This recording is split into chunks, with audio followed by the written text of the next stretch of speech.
Assalamualaikum warahmatullahi wabarakatuh. Di sini saya akan membahas tentang etika penggunaan teknologi informasi dan komunikasi. Sebelumnya, izinkan saya untuk memperkenalkan diri. Nama saya Abdul Hadi dengan NIM 192300136 dari kelas 191D07. Adapun video ini dibuat untuk memenuhi tugas mata kuliah pengantar teknologi informasi dan komunikasi. Teknologi informasi dan komunikasi atau yang sering kita singkat TIK adalah payung besar terminologi yang mencakup seluruh peralatan teknis untuk memproses dan menyampaikan informasi. TIK mencakup dua aspek, yaitu teknologi informasi dan teknologi komunikasi. Teknologi informasi meliputi segala hal yang berkaitan dengan proses, penggunaan sebagai alat bantu, manipulasi, dan pengelolaan informasi. Sedangkan teknologi komunikasi adalah segala sesuatu yang berkaitan dengan penggunaan alat bantu untuk memproses dan mentransfer data dari perangkat yang satu ke lainnya. Oleh karena itu, teknologi informasi dan teknologi komunikasi adalah dua buah konsep yang tidak terpisahkan. Jadi, teknologi informasi dan komunikasi mengandung pengertian luas, yaitu segala kegiatan yang terkait dengan pemrosesan, manipulasi, pengelolaan, dan pemindahan informasi antar media. Keuntungan menggunakan TIK. TIK telah mengubah cara manusia berkomunikasi dan bekerja. TIK adalah segala kegiatan yang terkait dengan pemrosesan, pengelolaan, dan penyampaian atau pemindahan informasi antar sarana atau antar media. TIK membuat pekerjaan manusia lebih ringan dan mudah, sehingga bisa memaksimalkan produktivitas. Mengutip Smarterware, berikut ini adalah keuntungan lain dari TIK, yaitu kemudahan akses dalam mencari informasi, menghadirkan banyak inovasi, menghemat biaya, dan menghemat waktu. Keuntungan menggunakan TIK yang pertama yaitu kemudahan akses dalam mencari informasi. World Wide Web telah menjadikan orang di berbagai dunia saling terhubung. Ini karena informasi dari seluruh dunia tersedia secara luas di internet. Tidak ada batas ruang dan waktu. Kita bisa dengan mudahnya mencari informasi tentang apapun di internet, mulai dari yang ringan sampai informasi berat sekalipun. Keuntungan menggunakan TIK yang kedua yaitu menghadirkan banyak inovasi. Teknologi menghadirkan digitalisasi dan modernisasi di berbagai bidang, mulai dari kedokteran, pertanian, elektronik, hingga pendidikan. TIK telah memicu revolusi global dalam hampir semua aspek kehidupan manusia. Teknik pertanian yang lebih baik telah menghasilkan bahan makanan yang lebih banyak dan lebih sehat. Sektor kesehatan juga mendapat banyak manfaat dari TIK. Bahkan penyakit yang tidak dapat disembuhkan seperti kanker, ada penyembuhannya sekarang berkat TIK. Keuntungan menggunakan TIK yang ketiga, yaitu menghemat biaya. Salah satu tujuan utama TIK adalah membuat segala sesuatunya lebih murah dan terjangkau bagi masyarakat. Oleh karena itu, kita mulai beralih dari penggunaan alat-alat manual ke menggunakan mesin yang jauh lebih bisa hemat biaya karena prosesnya yang lebih cepat dan murah. Keuntungan menggunakan TIK yang terakhir yaitu menghemat waktu. Pernahkah kamu tersesat di tempat yang tidak dikenal? Ya, kita semua pernah menghadapi masalah seperti itu ketika pindah ke tempat baru, baik itu perjalanan bisnis atau liburan. Keberadaan TIK memungkinkan kita menikmati perjalanan berkat adanya GPS yang membantu kita bernavigasi kemana saja. Resiko penggunaan TIK. TIK turut memunculkan sejumlah dampak negatif yang merugikan. Berikut ini beberapa contoh resiko dari teknologi informasi dan komunikasi di kehidupan manusia. Yang pertama, pelanggaran hak cipta. Salah satu bentuk penyalahgunaan kemajuan TIK oleh orang tidak bertanggung jawab ialah pelanggaran hak cipta. Pelanggaran ini meliputi pembajakan software, penggandaan tanpa seizin pembuat karya, hingga pemakaian tanpa seizin pembuat. Pelanggaran hak cipta sudah pasti merugikan produsen dan merugikan konsumen saat mereka mendapatkan produk yang kualitasnya tidak setara dengan produk asli. Yang kedua, pornografi, perjudian, dan penipuan. Maraknya pornografi, perjudian, hingga penipuan online merupakan dampak negatif TIK yang masih sulit ditangani. Ketiga hal tersebut sangat marak di dunia online dan menjadi sisi negatif dari TIK. Namun, sebagian negara melegalkan pornografi dan perjudian terkait aturan-aturan tertentu. Sementara untuk penipuan, banyak oknum yang menyalahgunakan TIK guna menipu orang lain demi mendapatkan sejumlah uang. Yang ketiga, kejahatan cyber. Kejahatan ini dilakukan secara online dengan memanfaatkan teknologi atau jaringan komputer. Contoh kejahatannya seperti pembajakan kartu kredit, penipuan online, dan sebagainya. Kejahatan cyber dapat terjadi lintas negara, memberikan kerugian besar dan sering sulit dibuktikan secara hukum. Resiko penggunaan TIK yang keempat yaitu penyebaran malware dan pencurian data.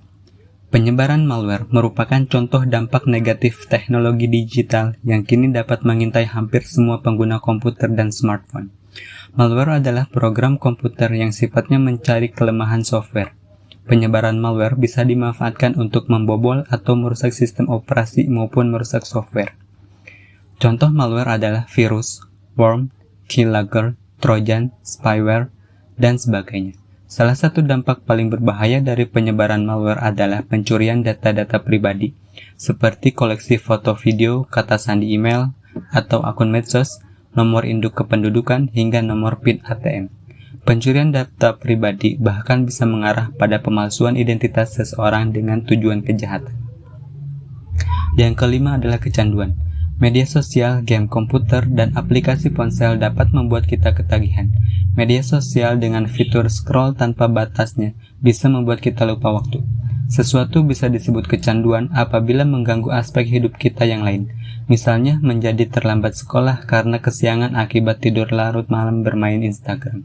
Sebenarnya boleh-boleh saja untuk menggunakan keduanya, asal kita tetap tahu waktu dan jangan sampai kegiatan tersebut membuat kita kecanduan. Apa itu etika dalam TIK? Etika dalam teknologi informasi dan komunikasi mencakup prinsip-prinsip moral dan norma-norma yang berkaitan dengan penggunaan, pengembangan, dan distribusi teknologi informasi.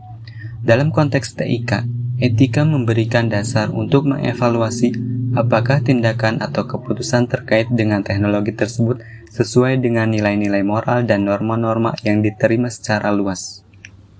Kenapa kita perlu menggunakan etika yang benar dalam menggunakan TIK? Penggunaan etika dalam teknologi informasi dan komunikasi memiliki beberapa alasan penting, mengingat dampak besar yang dapat dimiliki oleh teknologi terhadap individu, masyarakat, dan lingkungan. Beberapa alasan mengapa etika perlu diterapkan dalam penggunaan TIK.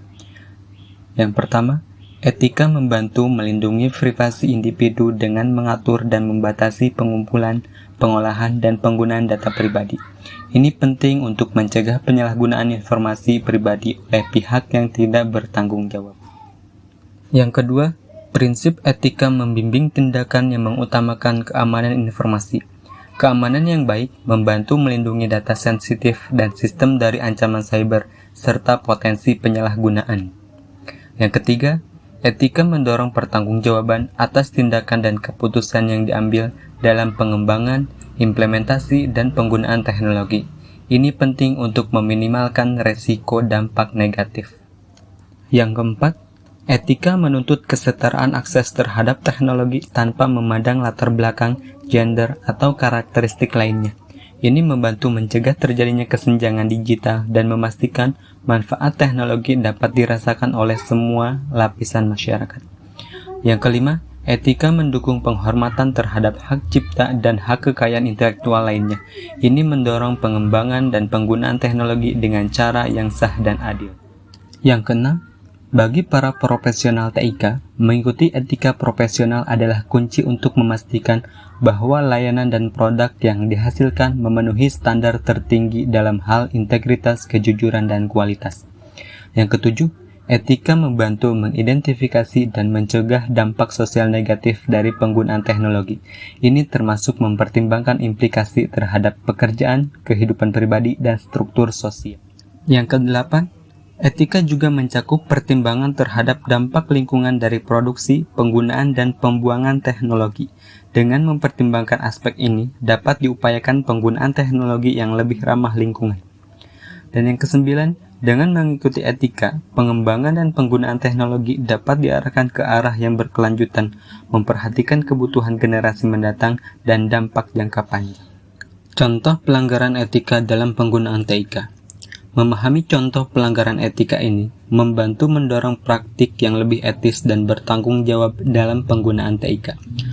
Organisasi dan individu perlu mematuhi pedoman etika dan hukum yang berlaku untuk memastikan bahwa teknologi digunakan dengan dampak positif dan adil bagi semua pihak. Contoh-contoh pelanggaran etika dalam penggunaan TIK diantaranya yaitu pelanggaran privasi, pengumpulan, pengolahan, atau pengungkapan informasi pribadi tanpa izin individu terkait. Yang selanjutnya ada pelanggaran keamanan informasi. Tindakan yang mengancam atau melanggar keamanan data seperti peretasan, serangan malware, atau pencurian identitas. Yang selanjutnya penyebaran informasi palsu. Menyebarkan informasi palsu atau hoax yang dapat merugikan individu atau masyarakat. Pelanggaran hak kekayaan intelektual. Pelanggaran hak cipta, paten, atau merek dagang, termasuk pembajakan perangkat lunak atau pelanggaran hak kekayaan intelektual lainnya. Yang selanjutnya, cyberbullying. Penyalahgunaan platform online untuk melecehkan, mengintimidasi, atau merendahkan individu atau kelompok.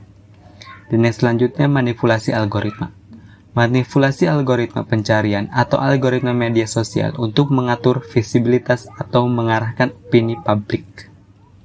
Contoh pelanggaran etika dalam penggunaan TIK yang selanjutnya adalah pelanggaran etika profesional. Pelanggaran terhadap kode etik profesi seperti konflik kepentingan, penyalahgunaan kepercayaan pelanggan, atau penyembunyian informasi yang relevan. Selanjutnya, penyalahgunaan teknologi untuk kejahatan. Penggunaan teknologi untuk mendukung atau melakukan kejahatan seperti pencucian uang, penjualan barang ilegal secara online, atau penipuan digital. Berikutnya, penggunaan teknologi dengan dampak sosial negatif. Menggunakan teknologi yang memiliki dampak sosial negatif seperti mengakibatkan pengangguran massal atau meningkatkan kesenjangan sosial. Dampak lingkungan negatif. Menggunakan teknologi tanpa mempertimbangkan dampak lingkungan seperti merusak ekosistem atau menyebabkan polusi digital. Selanjutnya, pelanggaran aksesibilitas. Menggunakan teknologi yang tidak memperhatikan aksesibilitas, mengakibatkan ketidaksetaraan akses bagi individu dengan disabilitas. Yang terakhir, penyalahgunaan kekuatan komputasi. Menggunakan daya komputasi yang besar untuk tujuan yang tidak etis, seperti mengeksploitasi kelemahan keamanan atau menjalankan serangan cyber terhadap sistem lain. Pembahasan selanjutnya yaitu pedoman etika dalam penggunaan TIK. Pedoman etika dalam penggunaan teknologi informasi dan komunikasi membantu mengarahkan tindakan individu, organisasi, dan profesional TIK agar sesuai dengan prinsip-prinsip moral yang diterima. Berikut adalah beberapa pedoman etika umum dalam penggunaan TIK. Yang pertama, privasi dan keamanan. Lindungi privasi data pribadi dan pastikan keamanan informasi. Gunakan tindakan keamanan yang tepat, seperti penggunaan kata sandi yang kuat dan enkripsi data. Yang kedua, pertanggungjawaban dan transparansi. Bertanggung jawab atas tindakan yang dilakukan dalam penggunaan TIK. Berikan informasi yang jelas dan transparan kepada pengguna terkait pengumpulan dan penggunaan data. Yang ketiga, keadilan dan kesetaraan akses.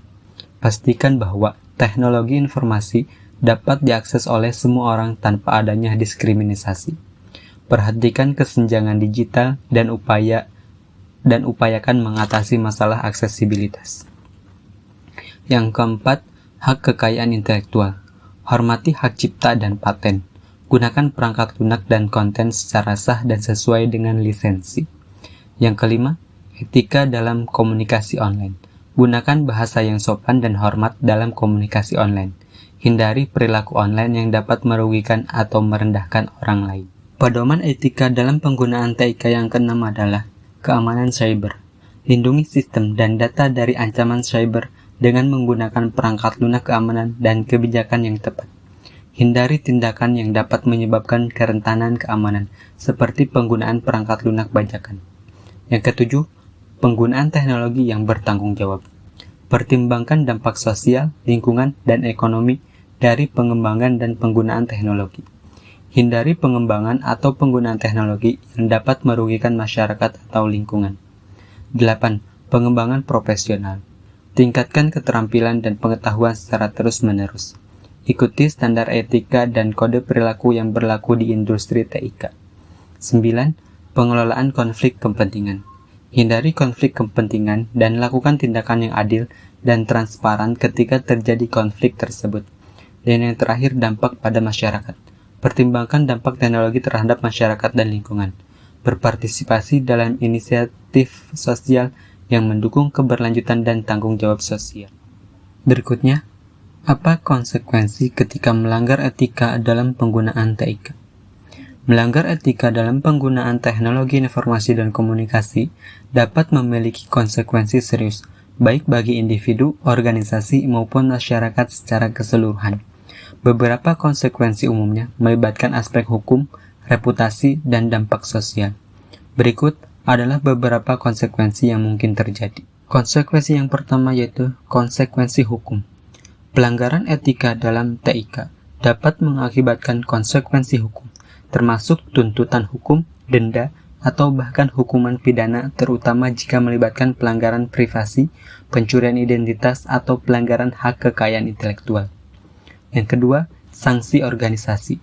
Bagi organisasi, melanggar etika dalam penggunaan TIK dapat berujung pada sanksi internal, termasuk pemecatan karyawan atau penangguhan layanan. Sanksi ini dapat mencakup pelanggaran terhadap kebijakan etika internal atau pedoman industri. Yang ketiga, kehilangan kepercayaan dan reputasi. Melanggar etika dapat merusak reputasi individu, organisasi, atau merek. Kehilangan kepercayaan dari pelanggan atau mitra bisnis dapat berdampak jangka panjang pada hubungan dan kredibilitas. Yang keempat, dampak finansial. Pelanggaran etika dapat mengakibatkan dampak finansial yang signifikan, seperti biaya hukum, denda, atau kerugian bisnis akibat penurunan kepercayaan pelanggan. Yang kelima, dampak pribadi. Bagi individu, melanggar etika dalam penggunaan TIK dapat merugikan karir profesional, merusak reputasi pribadi, atau bahkan berdampak pada kehidupan pribadi jika pelanggaran tersebut melibatkan tindakan kriminal. Yang keenam, pemutusan layanan. Penyedia layanan TIK atau platform online dapat memutuskan layanan bagi pengguna yang melanggar syarat dan ketentuan, terutama jika pelanggaran tersebut melibatkan keamanan, privasi, atau ketentuan penggunaan. Yang ketujuh, tindakan perundang-undangan dan peraturan. Negara atau yurisdiksi tertentu mungkin memiliki undang-undang atau peraturan khusus yang mengatur penggunaan TIK. Melanggar regulasi ini dapat menyebabkan konsekuensi hukum dan administratif. Yang kedelapan, dampak sosial.